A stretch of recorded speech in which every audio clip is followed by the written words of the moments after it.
بسم اللہ الرحمن الرحیم الف لام میم حروف مقطعات ہیں۔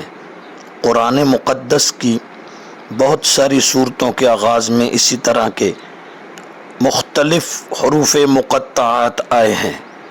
ان کو حروف اس لیے کہتے ہیں کہ یہ حرف ہیں۔ مقطعات قطع سے ہے کاٹنا، الگ الگ کرنا۔ یہ حروف بھی الگ الگ پڑھے جاتے ہیں، جیسے الف لام میم الگ الگ پڑھے گئے۔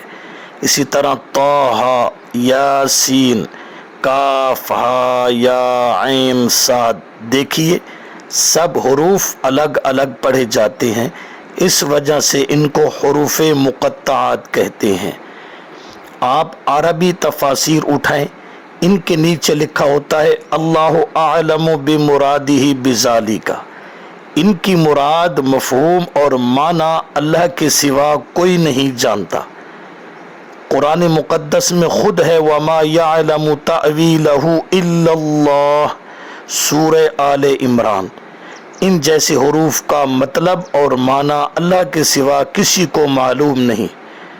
سوال یہ ہوتا ہے جب ان کے معنی کا پتہ کسی کو نہیں، نہ پیغمبر کو نہ کسی امتی کو، تو ان کے نزول کا مقصد کیا ہے؟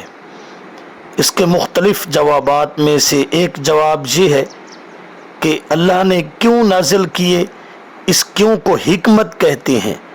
کسی چیز کی حکمت اللہ نے بتائی، کسی کی نہیں بتائی، تو اس میں پھر ہمیں اعتراض نہیں کرنا چاہیے کہ کیوں نازل کیا۔ دوسرا جواب مفسر قرآن رئیس المفسرین عبداللہ بن عباس رضی اللہ تعالی عنہما نے دیا ہے کہ ہر آسمانی کتاب میں اللہ کے رموز اور راز ہیں، اور قرآن مقدس میں اللہ کے راز حروف مقطعات ہیں۔ تیسرا جواب اللہ رب العزت نے عرب کے بلغاء فصحاء کو چیلنج کرنا تھا۔ تم کہتے ہو کہ یہ پیغمبر اپنی طرف سے آیات گھڑ کر پیش کرتا ہے، تو تم ان حروف کے معنی کر دکھاؤ۔ تو ان کو چیلنج کر کے لاجواب کرنا تھا، اس لیے اللہ نے نازل فرما دیا۔ خلاصہ یہی ہے کہ اللہ نے ان کا معنی نہ نبی کو بتایا نہ غیر نبی کو بتایا۔